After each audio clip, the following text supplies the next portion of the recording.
welcome to this video in which I'm going to be reviewing my lesson 29. This was undertaken on the 1st of October 2020, day 443 and roughly 132 hours practiced. So the practice hours are coming up slowly. I am managing to get a little bit more practice in using my new practice regime, and I'll come to that in a little while. But this was another one that was over Skype. So it wasn't great, but we did dedicate most of the lesson to talking about the future direction over this year. So we started off the lesson by reviewing the scales that I've been doing, the pentatonic scale, which is coming along okay, and a couple of the other scales that I've been working on. I'm not going to go through them because they're boring as anything, but they were okay, and we're going to build on that. I did go through REM, and I'm still struggling a little bit with the chord changes. I just need to work on, it's not ability now, I think it's a confidence thing, it's a mental thing.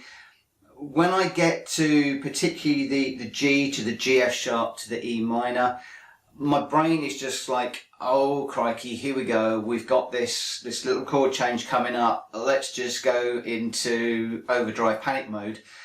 And it just all goes wrong, and I've just got to get over that mental block. I know I can do the chord changes, I know the fingering, it is literally just a confidence thing now, and it's just something that I'm going to need to work on. So we're going to continue to work on that. We also spoke about the 12-bar blues, and that's coming along okay, and we've now introduced a new note. So basically, if I am playing the A power chord, then all I'm doing is on the finger that I'm fretting is I'm then fretting the 4th fret as well on the 3rd and the 4th notes. So it's 2 with the power chord and then 2 notes with my ring finger on the 4th fret. It's still a little bit ropey. I'm still struggling a little bit with the palm muting, so Michael has got me playing it without palm muting quite a lot, so like this. But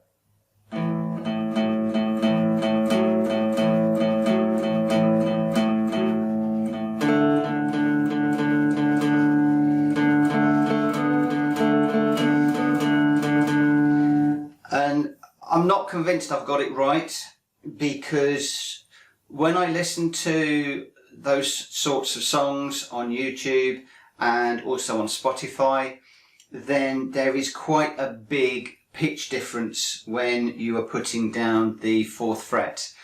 But as I said, this was another Skype lesson, and it was very difficult to look at the fingering that Michael was doing and to understand what he was trying to tell me.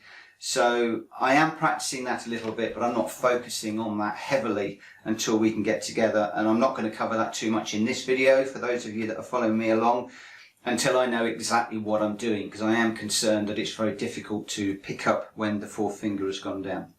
I'm pretty sure I'm doing something wrong, but we shall see. But at the end of the day, everything is all progressing in the right direction, which is quite nice, even though I feel that I'm not getting it very far very fast. And one of the reasons I'm not going forward very quickly is the hours that I'm putting in. There's a few people that I follow online, they're spending at least an hour a day, and my guitar journey that I tend to measure myself against, he is stratospherically far ahead of me now. I did ask about his practice regime, and he's putting in some serious hours now, 2 to 4 hours on a Saturday and a Sunday, whereas my Saturday and Sunday I tend to not even get the guitar out of the case because I'm just so busy. Last weekend I was doing shooting a load of houses and processing images, so yeah, no excuses. I've got to find more time because I love this and I want to get on with it. But that did help me to put my progress into perspective, and also the more practice you do, the better that you're going to be. So talking about that, we then started to talk about the new plan, because I had got a bit bored with REM. I dare say you that follow me along have got bored with REM, and I want to move on from that. Now, I haven't exactly moved on from that big time this week, but I have a little bit. So I put the following practice schedule to Michael, and I'm pleased to say that he's agreed it. So what I'm doing, and I've mapped all this into my little practice application, is in the morning before work, I'm spending just 15 minutes and I'm working on the Merce Fonts finger exercise. So if you haven't seen that, then I have done a video on that particular exercise. I'll link to that above. But that is basically concentrating on finger position and going through each of the notes on different frets really, really slowly. And I'm finding that to be a very, very useful exercise. It's already helped me to get my thumb back around the back of the neck. It's also moved my hand position slightly, so I'm more in line with the neck, which means that my fingers are better placed for the frets. And again, you know, Michael has been helping me with that as well. So with those two things together, that's really helped an awful lot. At lunchtime, I'm trying to spend 15 minutes of my lunch break going through the pentatonic scales, the E minor pentatonic scales. And that's a little bit different because I'm doing 3 lots. I'm doing the standard 5 shapes, so the standard pentatonic shapes. I'm then also doing those same pentatonic shapes, but with the blues notes included.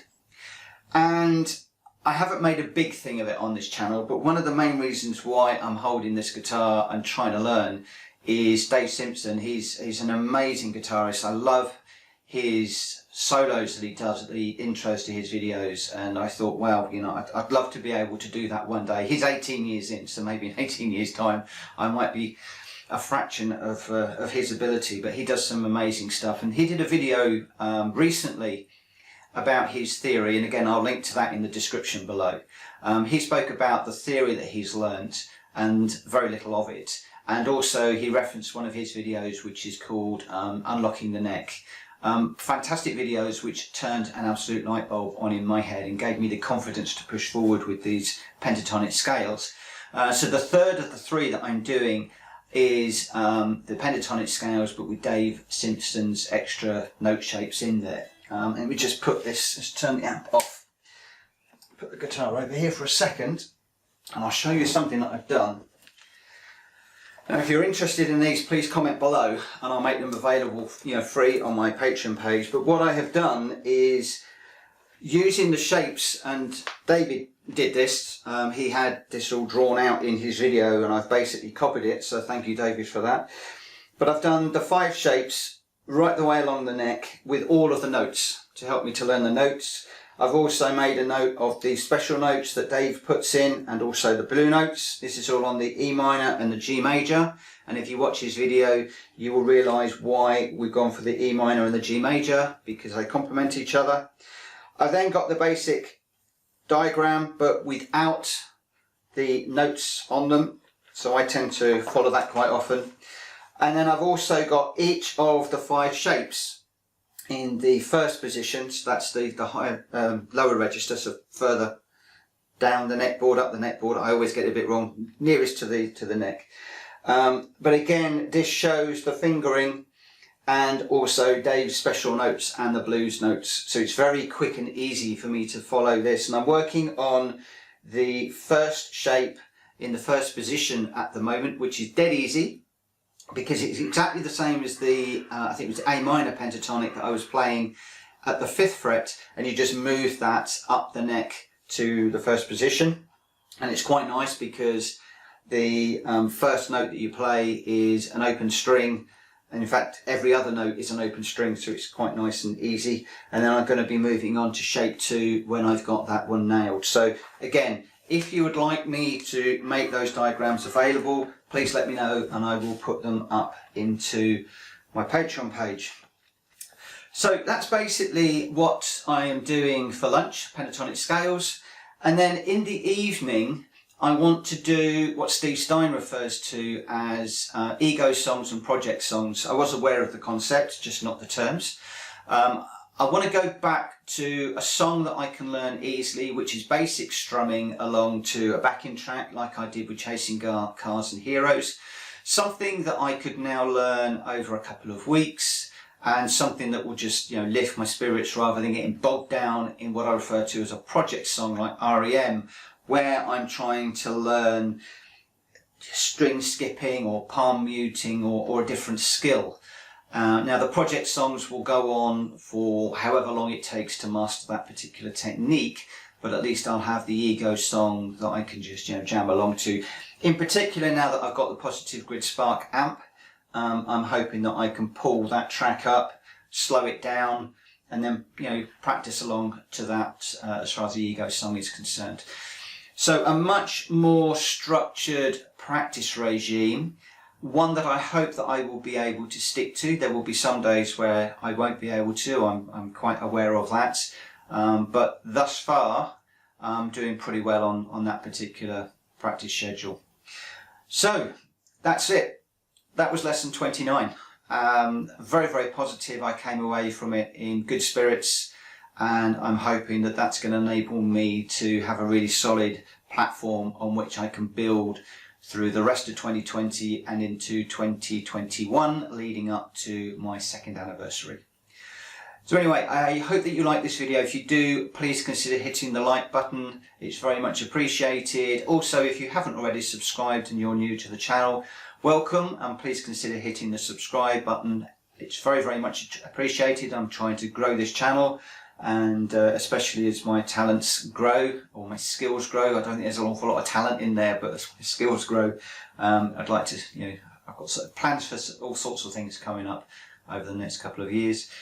And I've also, interestingly, with the blues track, the 12-bar blues now, I've got a new bit of kit coming that may well make it a little bit easier and a little bit nicer. So if you'd like to see what that is, hit the bell button for notifications, because I'm going to be doing that video fairly soon.